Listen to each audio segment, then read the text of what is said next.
kind of, oh, look at the countdown. Is it counting down on you? Yeah. You were impressed by the countdown, weren't you? I liked the countdown. It was cool. What's up, everybody? It's another podcast, and we are so excited for this guest. Yes. We were introduced to them, this whole idea, I don't know, maybe a year and a half ago? I feel like it was last January of 2022. Okay. Around that area. Yeah. Yeah. So obviously we're in Nashville, and we are home to the Tennessee Titans, and we were introduced to their wine club. Yes. First NFL team to have a wine club. And we have the man behind the Foolish Club, Brandon Chaney. Yes. Thanks for coming on. Thanks for doing this, man. Yeah, it's great to be here. The Nashville Wine Duo. Yeah. I feel like I'm in the presence of greatness. Oh man. Don't talk like that. It'll go to our heads. No, we're huge fans of the Tennessee Titans, huge fans of the Foolish Club. Yeah. The story behind it, which we're going to let you tell because it's such a cool story. And then not only that, but like these wines are really fantastic. Yes.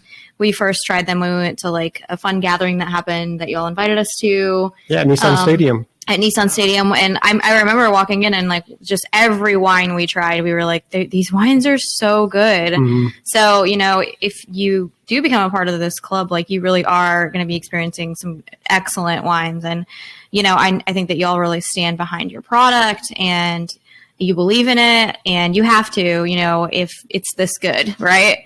So, but yeah, we've loved it.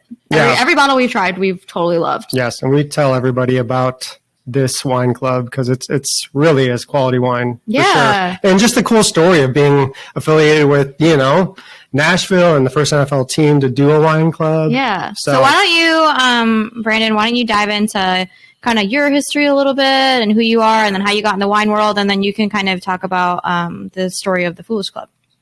Absolutely. Well, it's great to be here. So my name is Brandon Chaney. I'm proprietor and CEO of the Foolish Club, but as well as Fairwinds Estate Winery in Napa Valley. So Fairwinds was the fourth winery established in Napa after Prohibition. So we have a long tradition of making beautiful limited production wines.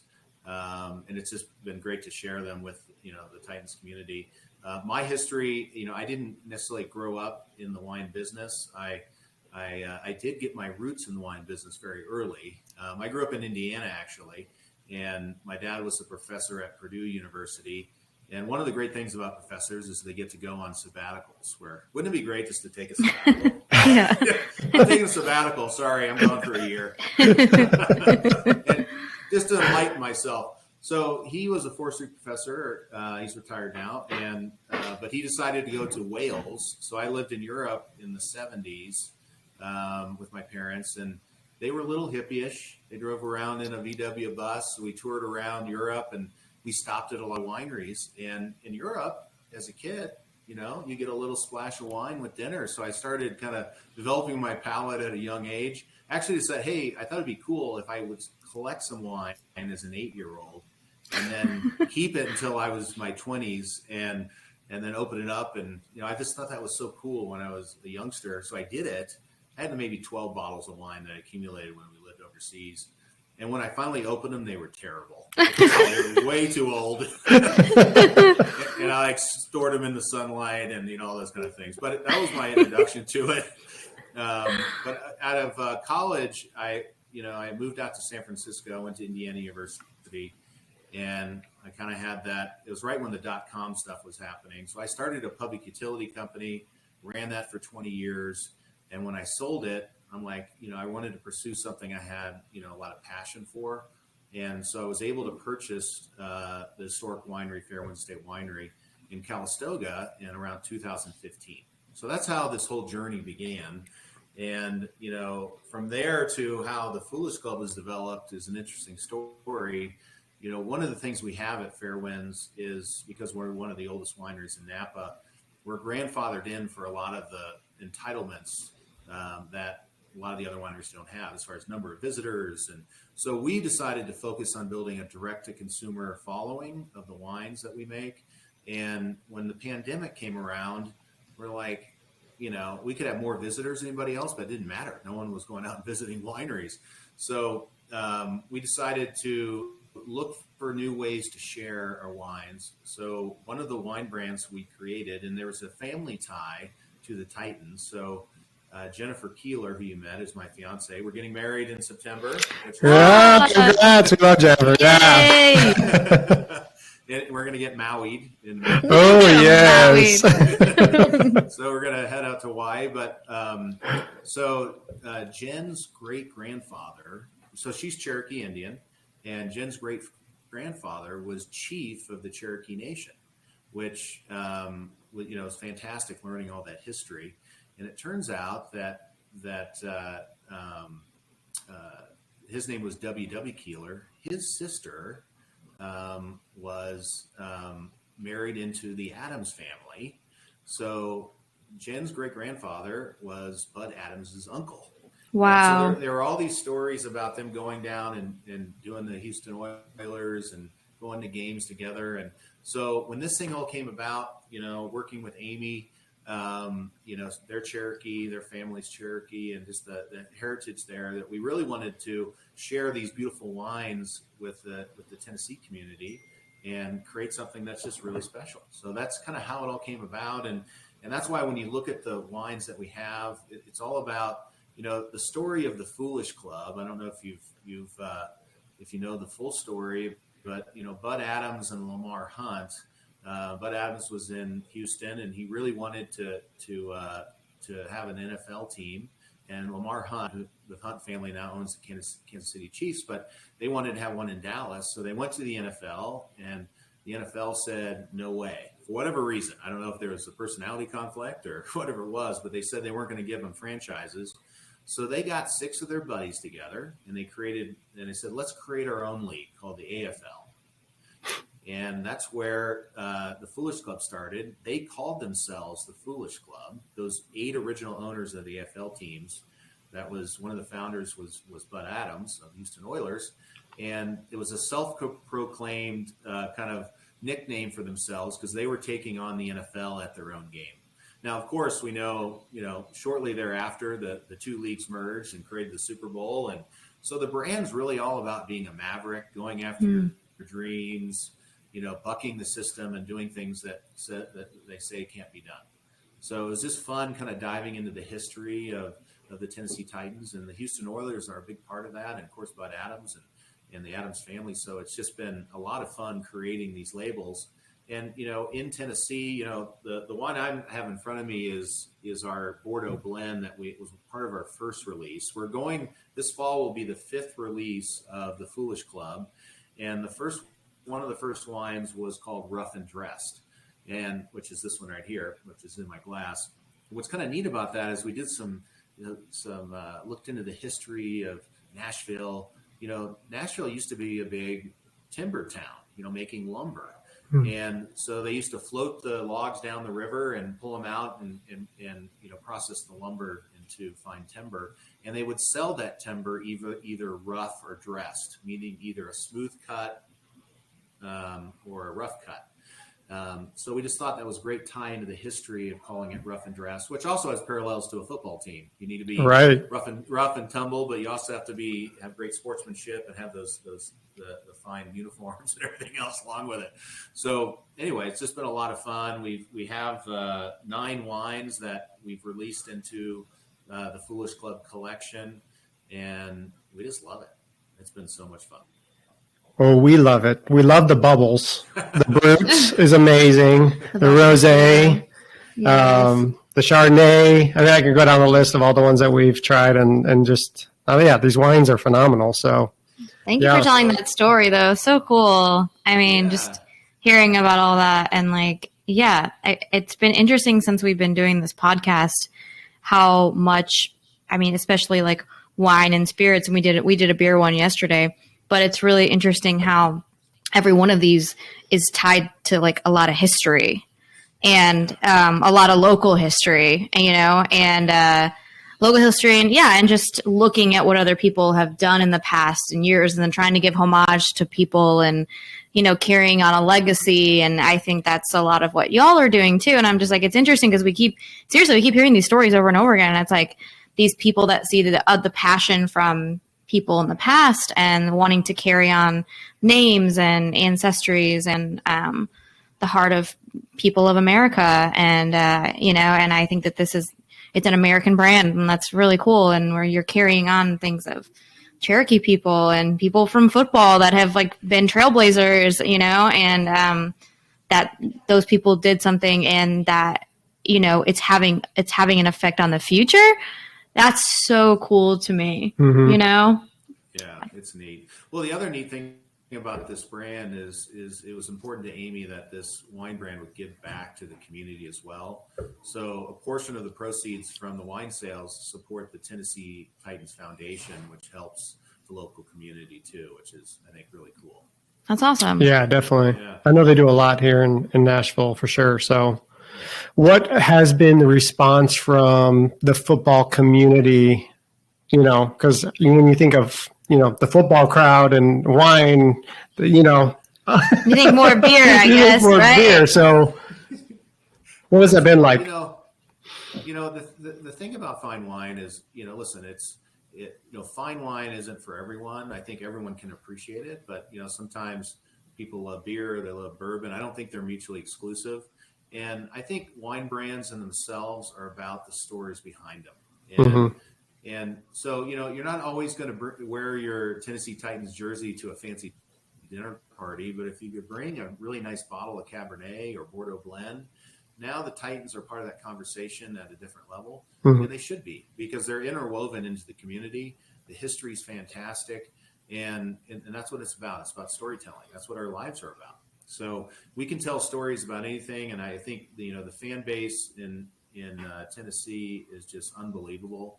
And the reception has just been overwhelming. We have the club is robust, and we also have some ability to do some really cool gifting options. So if you visit the website, which is foolishclub.com, not only can you join the club, but you can see there's a bunch of personalized gifts that we can send, you can order, that we can send to someone, even customize those with their names and bundle it with different types of wine accessories. And one of the things that we wanted to do is make it experiential. So you'll notice this wine crate sitting in front of me. When the wines are received to the home, we wanted it to feel, very vintage. And because Nashville has a history in timber, these are handmade wooden crates that are fire branded. This one has the Foolish Club on the side. It has the skyline burned into the wood on this side. And on the top, of course, it has the Titans Fireball. But when you receive this, these crates are, we painstakingly, pack these crates. So if you're in the club, you have the opportunity to pick what wines come into this 6-bottle crate or a 3-bottle crate.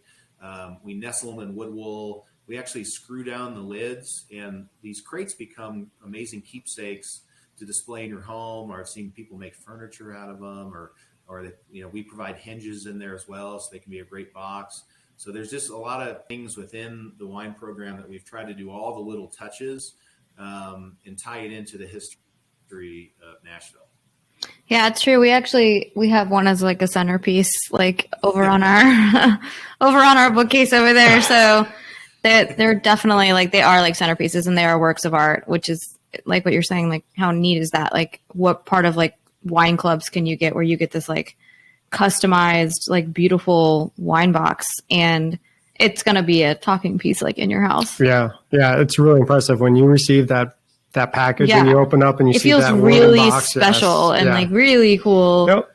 So yeah, we've loved that aspect of it. Yeah. So tell us a little bit about just kind of like the future. I know you had mentioned that there was some new things that were going on. I know you said something about Tim McGraw too, and showed us. Why don't you tell us a little bit about that?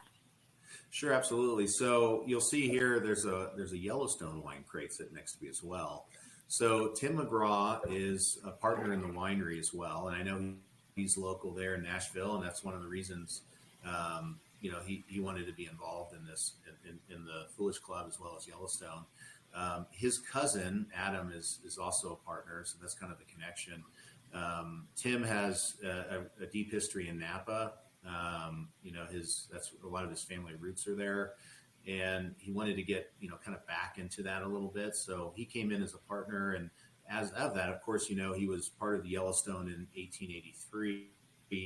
So we worked with Tim and Paramount and 101 Studios and Taylor Sheridan to develop a wine brand for Yellowstone as well. And so we developed a wine crate for that as well. It's a beautiful crate, and we have a suite of wines. And we're trying to figure out, how do you do Yellowstone at an elevated level? And so, talking to Taylor and Tim, we decided there are some key animals of the ecosystem in the Western wild as well as Montana. And each one of those animals have parallels to either characters or themes in Yellowstone. So we have different wines that are named after animals that are part of that ecosystem. So the first release had, the Bordeaux blend was called the Bear. It just has a bear on the front label with the Y.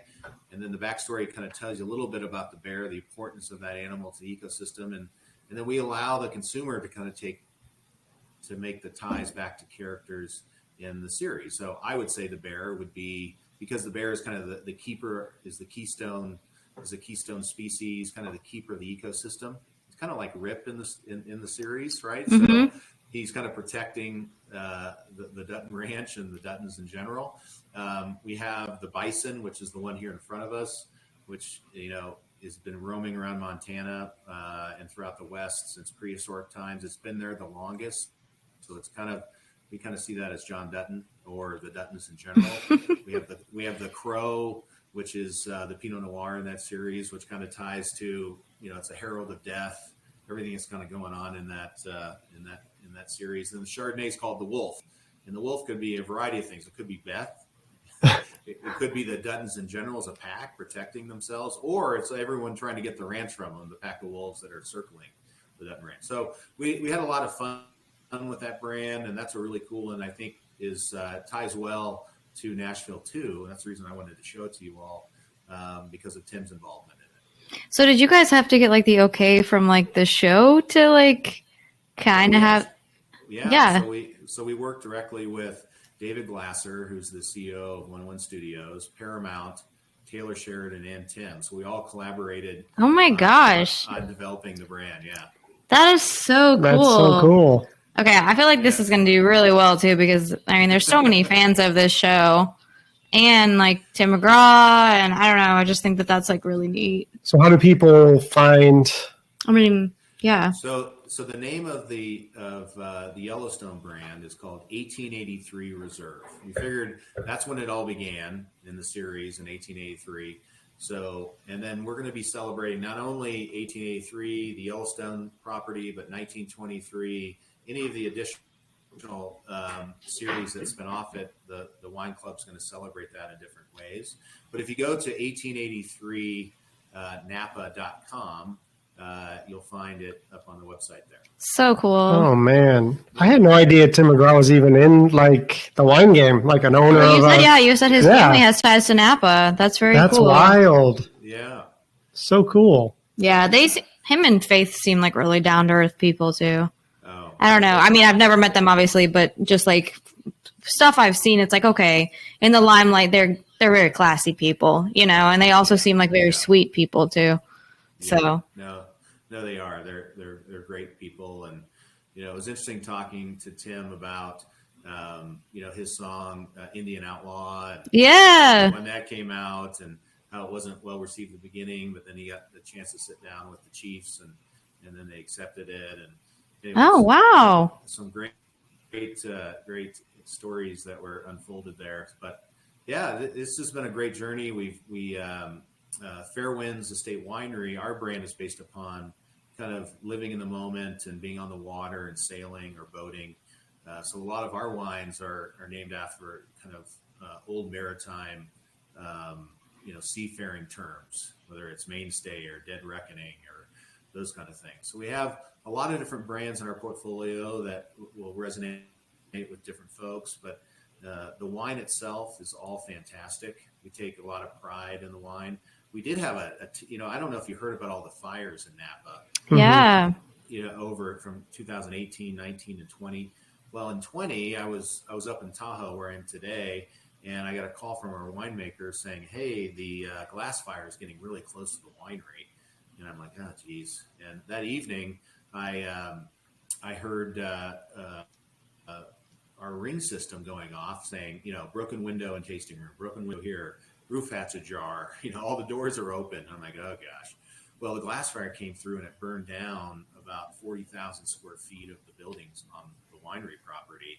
And luckily, all the wine was fine and vineyards, everything's fine, but our buildings burned. We have a 25,000 square foot wine cave that's dug into our mountain. So that's where we kind of hunkered a lot of the stuff in there that it was protected. But the next day I got a call from the captain of Engine 559, which actually came out of Fremont, California.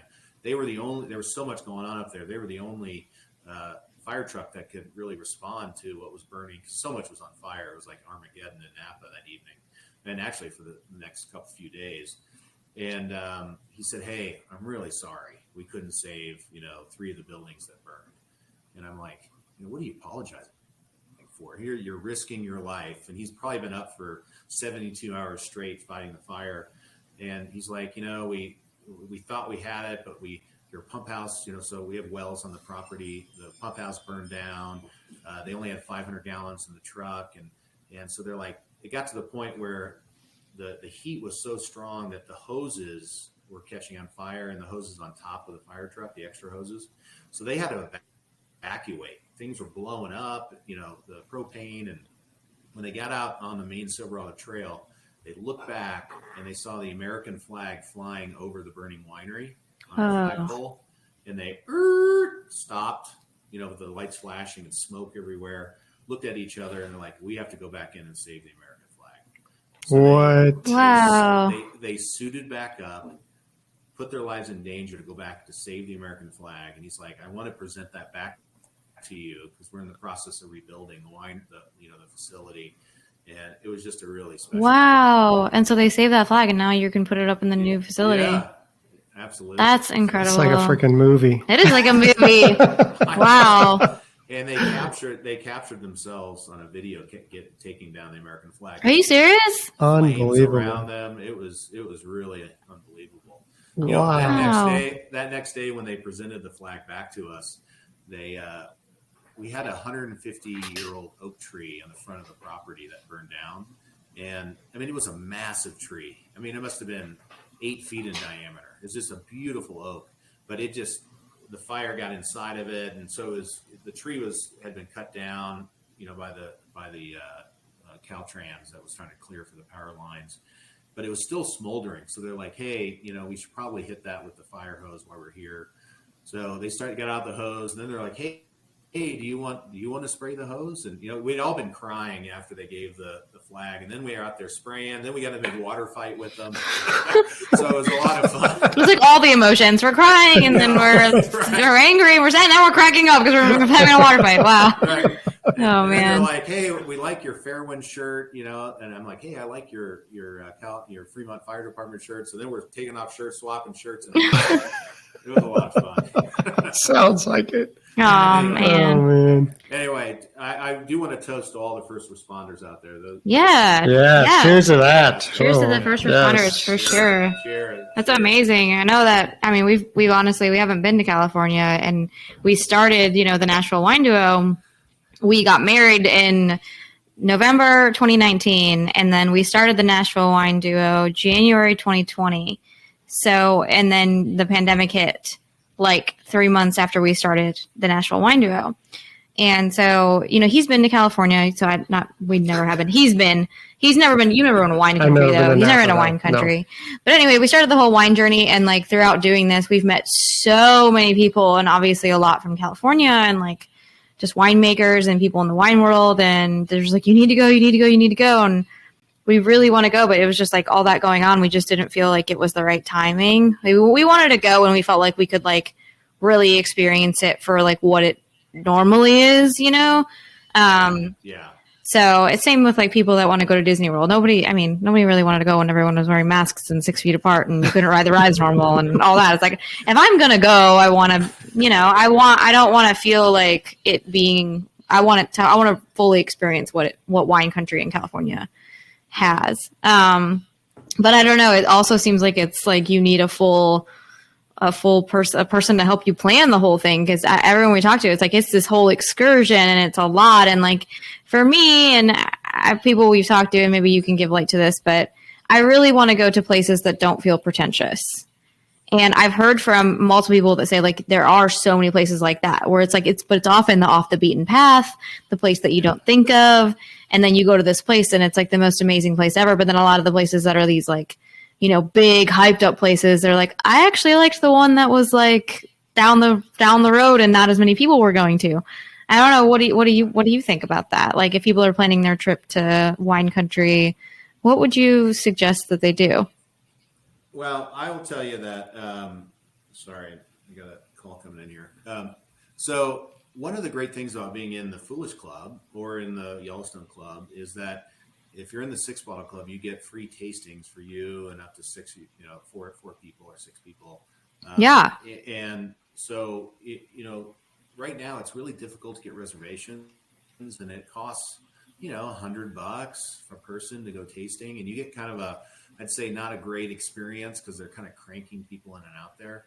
So what we do is we have this beautiful wine cave. I mean, you can get lost in this thing. It's one of the largest in Napa Valley. And because the facility is in the process of being rebuilt, we're doing all our tastings in the wine cave. So when you guys do come out, you should definitely come out here. And one of the experiences that we can give is really just a down to earth, tasting with, even from barrels in the wine cave with the sights and smell. We always do kind of behind the scenes tour. And, we've had a lot of our even, Foolish Club members have come. They've gone to Harlan. They've gone to all these high-end places. And they always say that the best visit they had was where they felt it was real, authentic. And, we can do something really special. But when you guys come out, I can definitely, well, of course, you'll be tasting at Fairwinds and the Foolish Club. Of course. We can give some recommendations of some places to stay and some of the places that still have that authentic feel to them. And I think that's where you can actually talk to the owners or the winemakers or people that have been worked there for, 15, 20 years and they know their stuff. And you just get an experience, not only wine, but also farm to table culinary with some cheeses and love that. Stuff that's grown locally that pairs well with the wine. And it's about, making memories, and that's what we try to focus on. Well, and to be honest, Brandon, you seem very you're so relatable and you're very down to earth, and I can tell you really love what you do and you care about it and you care about people. And when we met you, I felt that. I think you have a great heart. And so definitely if we were to come visit, I think we would visit you. And I trust you, like everything you're saying. I'm like, I trust this man because he's a good man. I know he is. So you're somebody that I think you wouldn't be a part of something unless you felt it was just a wonderful thing. So with your name on it, I think I have a good feeling. Yes. So yes. Yeah. I agree.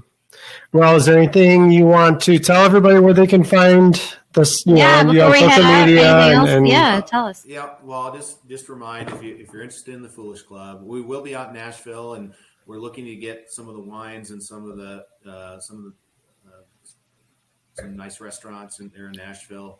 But if you're interested in just having wine shipped to you or joining the club, go to foolishclub.com. Very simple. You can purchase the wines right off the site. If you join the club, either the 3 or 6 bottle, you get a 20% discount on the wines. We always send little cool gifts along with the wine shipments. And we will be doing special events at the Titans, like the events you guys went to, which was a release party for Sword and Shields, which I believe you're drinking. Yes, we're really enjoying it. Pinot Noir, so good. and we have Amy's Promise, which is, Amy Adams' promise to the city to not only bring a championship, but also do it with class and dignity. Victory, the champagne. These are the champagne it's a brut. It's 50% Pinot Noir, 50% Chardonnay. It's made in the method Champenois. It'll rival anything you get from France, Epernay. It's just it's a real gem. So we have Victory, we have Rough and Dressed. We came out with Jefferson Street, which is part of that Bordeaux blend series. So we're celebrating different areas within the city of Nashville. We have our Cabernet is called Miracle, which is, for the famous play, propelled the Titans in that historic season. And we have some new labels coming out this fall. So if you join, not only you have access to the library wines, you'll also have access to the new releases first. So that's about it. But it's been great talking with you all. We love talking to you. It's good to see you again. Yes. Thank you so much for spending time with us and talking about just the Foolish Club and you and the wines and the history. And it's just been really fun. Yeah. Cheers to Brandon. Yes, cheers to Foolish Club. Yes. Thanks for doing this one. My wine's empty because it was so good. You got one sip left. Cheers. All right.